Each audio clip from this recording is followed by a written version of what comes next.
a near future dealing with the aftermath of a plague, what looks like a routine homicide soon proves to be a far-reaching criminal conspiracy in Lock-In. That's the book I'm reviewing on this episode of SFF180. Hello everybody, thank you for joining me. Thomas here, as always with my personal assistant Wink. Now, John Scalzi is one of science fiction's most popular and successful writers, and in his latest book, Lock-In, he shows a deft ability to not so much move away from his comfort zone as simply take his comfort zone with him, adapting it with apparent ease to whichever permutation of genre fiction he has chosen to work in. Now, Lock-In is a near-future, semi-hard SF political crime thriller that evokes much the same mood Michael Crichton's novels once evoked when that man was back in his Andromeda strain prime. Now here, what is essentially a routine crime plot is greatly enhanced by the inspired SF premise serving as its foundation. Basically, it's one genre propping up another, SF propping up the crime thriller, mostly to the benefit of the latter. Alright, go play. I'm gonna go do big stuff, so. Now, here's the backstory. About a generation before the novel opens, a flu-like plague, which came to be called Hayden's Syndrome, wiped out tens of millions of people worldwide, leaving some survivors in a permanent state called Lock-In, or Locked-In Syndrome.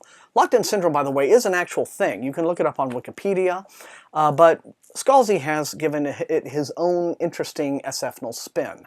Now, in Locked-In Syndrome, a person is completely paralyzed, but their minds and their consciousness are awake and alert and alive. Now, in the story, a rush to find a treatment, if not an outright cure for this condition, has led to the development of wildly advanced neural net technology.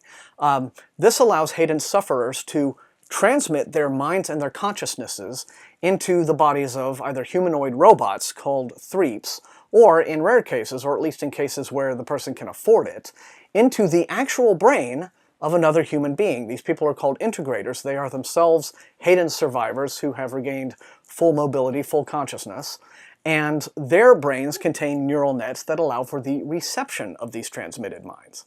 Now, if you're getting all that, that's just backstory.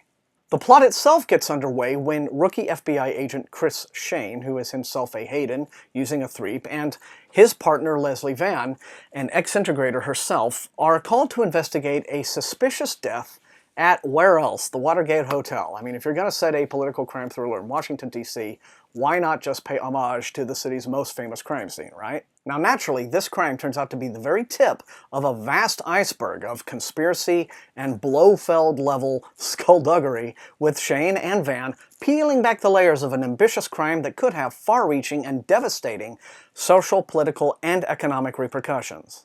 Now, the unfolding plot of the crime story here is great fun, although structurally it doesn't stray too far from that genre's formulas.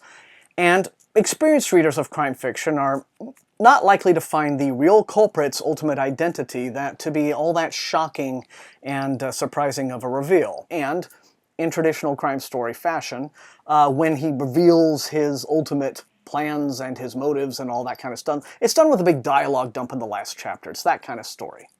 Okay, down you go. But what puts the book over the top is the attention and care Scalzi has devoted to comprehending as well as communicating to the reader the full implications of the future that he's created here. Haydens have essentially become their own class, with many Hayden sufferers not even thinking of themselves as people suffering from any kind of a disease. They are simply people who are living life a different way. Hayden's syndrome, in the hands of a lesser writer, might only have been a device to get the story off the ground, but Scalzi, on the other hand, has actually thought through the full spectrum of the political, the social, and the technological landscape that the disease has established. What began as an absolutely devastating outbreak has now resulted in new industries. It's forever altered the private and public sectors. It's introduced brand new social tensions. In fact, a plot element that figures very, very heavily has to do with this imminent social upheaval, this protest that is about to arise because a bill has just passed curtailing federal funding into Hayden's research. Now, that's all I'm going to say about that. But it is this level of attention to detail that Scalzi has put into realizing his future that has powerfully elevated what would have been a completely conventional conspiracy thriller otherwise. Also, if you're a fan of Scalzi's approach to characterization, well, once again, you're going to see his ample wit on display in dialogue. In fact, Scalzi's dialogue, I think, is becoming something very stylistically distinctive to him, kind of the way David Mamet's writing can always be identified by the dialogue. But something else I particularly appreciated about Lock-In was the way in which Scalzi dialed back his penchant for big, sentimental, emotional crescendos. And yet his story is emotionally affecting, as his best stories are, but quietly this time, in a much more reserved and subtle way that nevertheless still communicates the emotional impact it needs. This is particularly true in his handling of, well, the initial death, the fellow who was found in the hotel room that I mentioned earlier. His handling of that particular character, who that man is, the impact his death has had on his family, the way in which a seemingly insignificant person actually has a profound effect on events.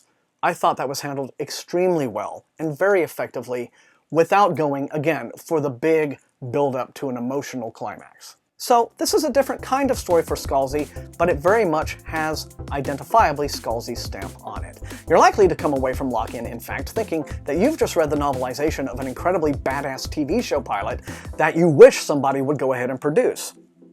That might be worth looking into. But anyway, that's all I've got time for on this episode of SFF180. Thank you all for joining me once again. Remember, the most important thing, these are reviews. You will not always agree with me, but if you liked watching, then please leave a like, share, and subscribe to the channel above all. Helps the channel grow, and sharing it with your SFF reading friends is very, very important to that. So thank you all one more time, and until I see you next time, happy reading.